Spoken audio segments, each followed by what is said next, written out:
for the honorable moderator and also participants in this room. It's an honor for me to present my research. The title is Obesogenic Environment and its Association with Fast Food and Sugar-Sweetened Beverage Consumption among Urban Adolescents in Indonesia.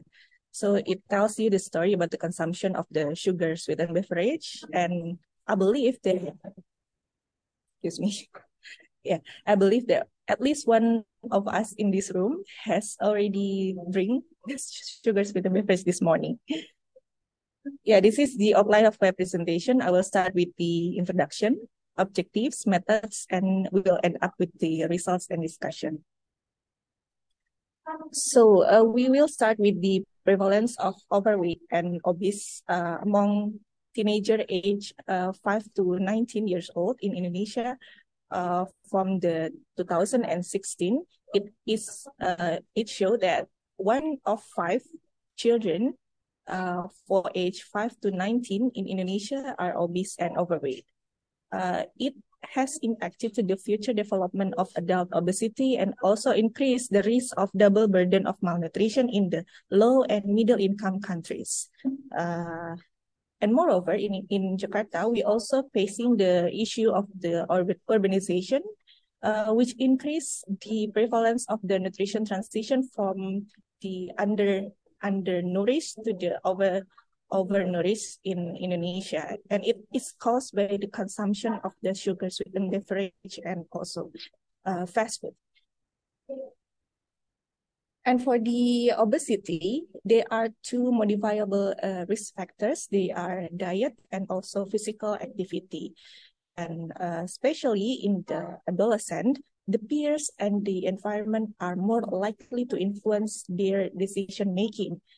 Therefore, this study will focus on the obesogenic environment, which defined as all of the environment that induce people to be more obese.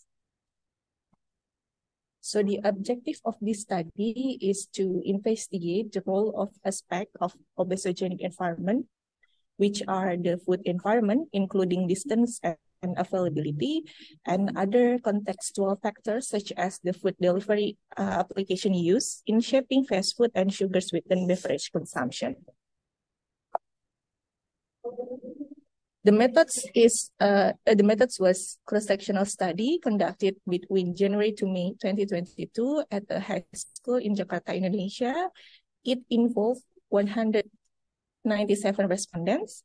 It used several instruments such as a semi-quantitative food frequency questionnaire, the questionnaire for characteristic for distance of fast food chains, for distance of convenience stores, supermarkets, and beverage chains, and also food delivery application use.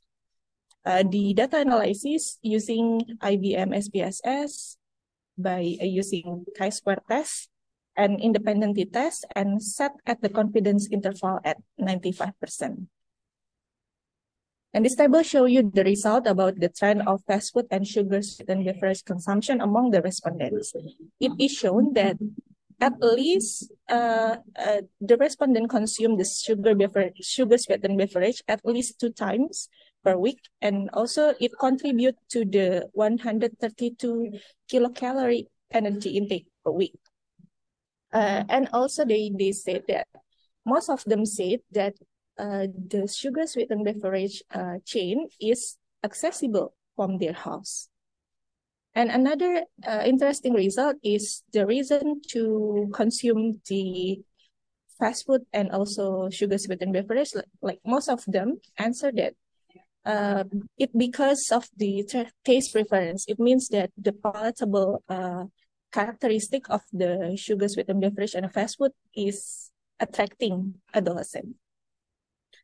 And from the previous study, it showed a positive correlation between convenience store access and snacking behavior in teenagers, including the consumption of high-calorie foods, such as the SSBs and fast food, which contribute to obesity.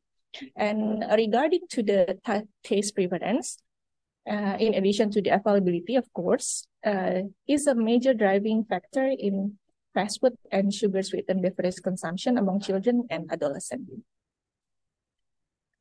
And this table shows you the trend of using the food delivery application use such as for the brand, as we know, maybe GoFood, GrabFood, and others. It shows that almost 80% of them are usually using the food delivery service. And also they use food delivery application. Like most of us already know the brand, and the frequency of 70% of them ordering less than 3 times per week. And the reasons are because it is convenient. And from the previous study, it explained that the availability of healthier food option in food delivery application is low, as demonstrated in previous study that found that food delivery leads to diet with poor nutritional quality. And this is the last result. It showed the distribution of distance and food delivery application use based on trends of fast food and sugar sweetened beverage consumption.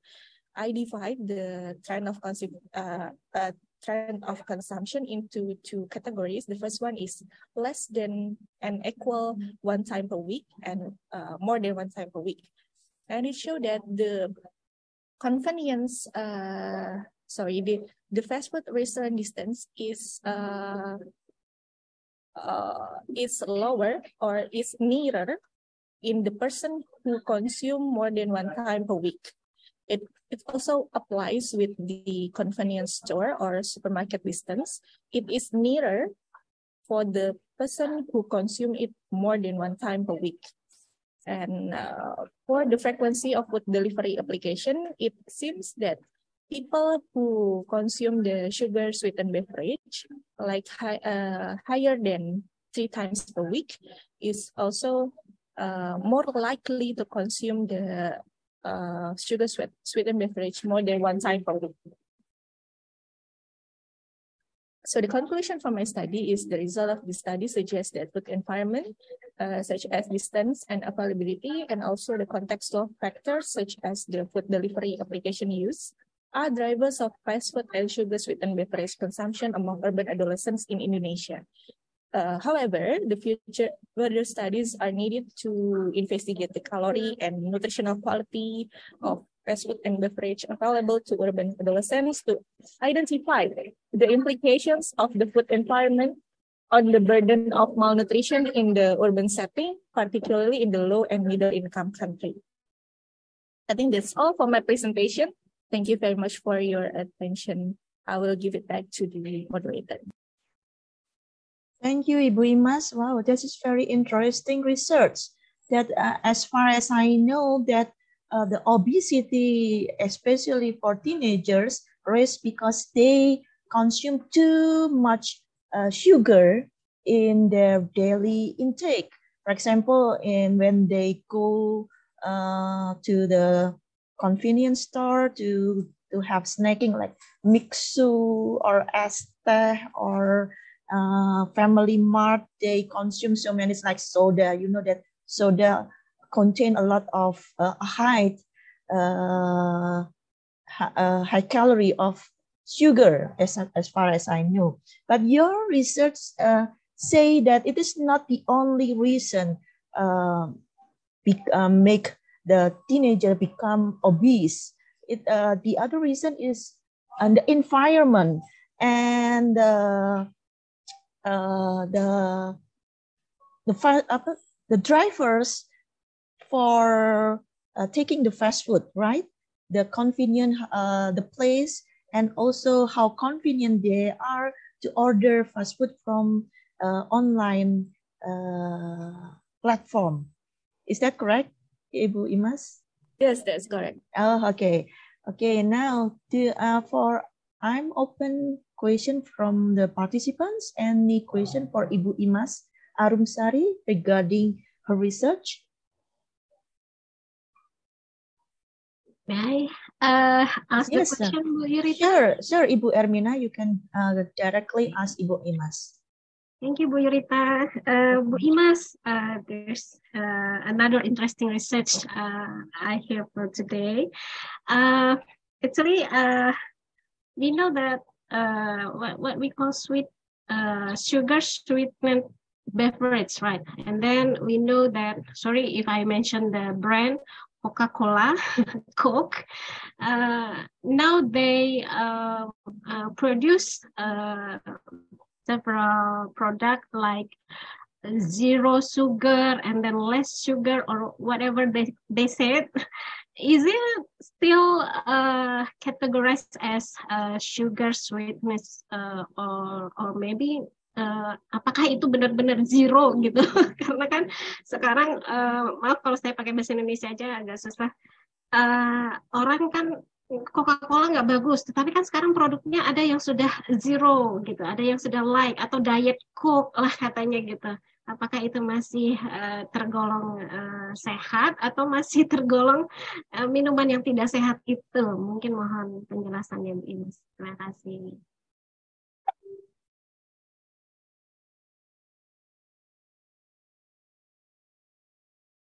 Should I answer it directly? Okay. Terima kasih Bu Ermina for the question. So, jadi memang ada beberapa brand minuman di pasar ya yang menyediakan opsi less sugar, low sugar, atau bahkan zero sugar ya.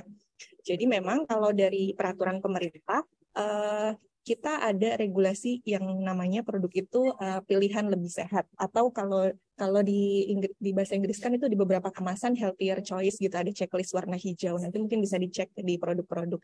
Jadi kalau pilihan lebih sehat itu dia menyediakan opsi yang lebih sehat dibandingkan produk originalnya. Contohnya tadi misalnya kalau Coke ya berarti Coke yang zero sugar. Kalau dari segi sugar sweetened beverage ya pasti dia tidak tergolong karena sudah tidak ada gulanya. Kemudian ada juga yang disebut dengan, jadi ada dua jenis ya kalau yang pilihan lebih sehat tadi, ada yang disebut dengan less sugar, ada yang disebut dengan low sugar. Kalau less sugar itu artinya produk itu memiliki gula yang lebih rendah dibandingkan dengan produk dengan merek yang sama tapi yang original. Misalnya kalau saya sebut merek ya, misalnya teh botol less sugar itu berarti gulanya lebih rendah daripada teh botol yang original. Tapi kalau low itu dia lebih rendah jika dibandingkan dengan peraturan BPOM. Saya lupa takarannya berapa. Jadi kalau low itu dia lebih rendah menurut regulasi, tapi kalau less itu di produk originalnya. Mungkin seperti itu Bu Ermina. So it is continuing Ibu Ermina's question. So it is safe for people to drink that kind of soda, right? Diet Coke or less sugar Coke or any other soda will has lower sweet or sugar. Is it still healthy? Actually, if we talk about the soda itself, it's like another story. But if we speak about the sugar, the sugar content, I mean, we have limit for our sugar intake at least like 10% of our energy requirement. For example, per day, right? Per day, yes. If my energy requirement is 2,000 kilocalorie, so I have limit for sugar consumption 200 calorie per day. So we can check on the food label if we consume. So we can consume sugar, we can consume coffee, we can consume anything that we want, but we have limit per day. Actually, that's the principle. Okay, and each person has different limit for taking the sugar, right? Yes. And for your research is only for teenagers, right? Yes, for teenagers. So the reason why teenagers are mostly obese because they take more sweet than what they should have in a day. Yes, yeah. And it is not because the high calorie, but because of the convenience order they have when they want to get that sugars or sweetened drink. Actually, if we looking from my research, it has like a direct factor and indirect factor. Direct is the consumption itself, but from the indirect factor is the convenience, food delivery, distance, and so on. Okay. So, what is your suggestion based on your research?